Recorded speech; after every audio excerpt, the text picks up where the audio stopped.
नमस्कार. आज आपण 18व्या श्लोकाचा अर्थ जाणून घेणार आहोत. अशा प्रकारे श्रोत्यांच्या अंतःकरणात रुची व श्रद्धा उत्पन्न करण्यासाठी कर्मतत्व हे गहन आहे आणि ते जाणणे आवश्यक आहे असे सांगून आता आपल्या प्रतिज्ञेप्रमाणे भगवंत कर्माचे तत्व समजावून सांगत आहेत. श्लोक 18.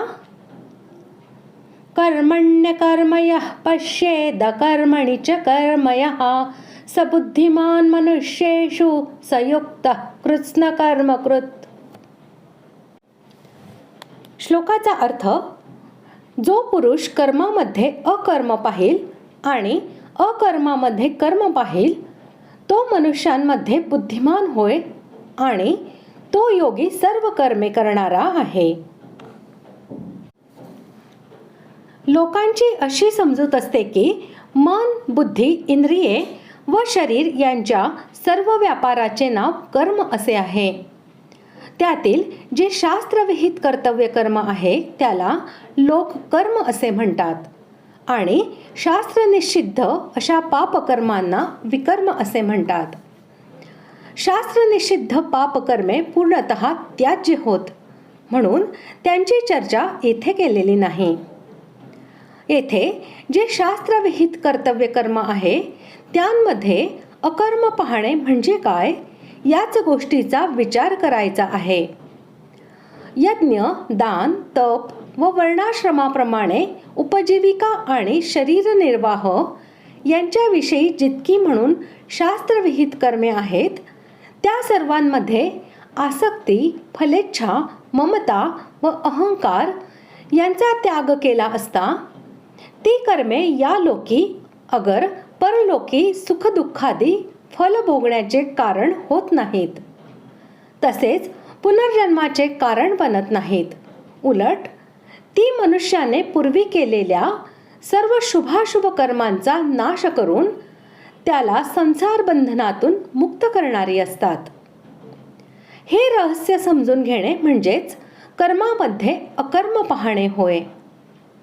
अशा प्रकारे कर्मामध्ये अकर्म पाहणारा मनुष्य आसक्ती, फलेच्छा आणि ममता यांचा त्याग करून विहित कर्मांचे यथायोग्य आचरण करतो. म्हणून तो कर्म करीत असतानाही कर्मांनी लिप्त होत नाही. म्हणून तो मनुष्यांमध्ये बुद्धिमान होय. त्याला परमात्मा प्राप्त झालेला आहे म्हणून तो योगी होय आणि त्याला कोणतेही कर्तव्य उरलेले नसते.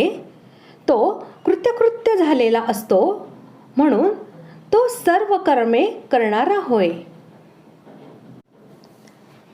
अकर्मामध्ये कर्म पाहणे म्हणजे असे की लोकांची अशी समजूत आहे की मन, वाणी व शरीर व्यापार यांचा त्याग याचे नाव अकर्म होय. हे त्यागरूप अकर्म सुद्धा आसक्ती, फलेच्छा, ममता आणि अहंकार धरून केल्यास ते पुनर्जन्माचे कारण बनून जाते.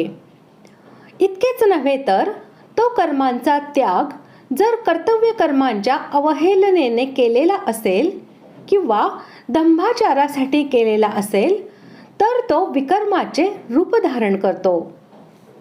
हे रहस्य समजून घेणे म्हणजेच अकर्मामध्ये कर्म पाहणे होय. हे रहस्य जाणणारा मनुष्य शारीरिक त्रासाच्या भीतीने कोणत्याही वर्णाश्रमोचित कर्मांचा त्याग करीत नाही.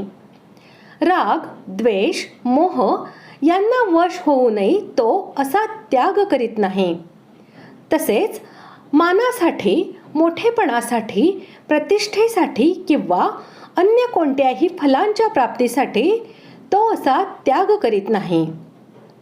म्हणून तो आपल्या कर्तव्यापासून कधीही विमुख होत नाही.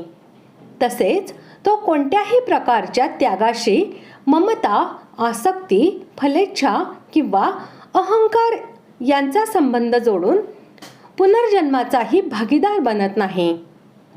म्हणून तो मनुष्यांमध्ये बुद्धिमान होय. परमपुरुष परमेश्वराशी त्याचा संयोग झालेला आहे म्हणून तो योगी आहे आणि त्याला कोणतेही कर्तव्य उरलेले नाही. म्हणून तो सर्व कर्मे करणारा होय. अशा प्रकारे आज आपण 18व्या श्लोकाचा अर्थ जाणून घेतला. पुढील भागात आपण 19व्या श्लोकाचा अर्थ जाणून घेऊया. धन्यवाद.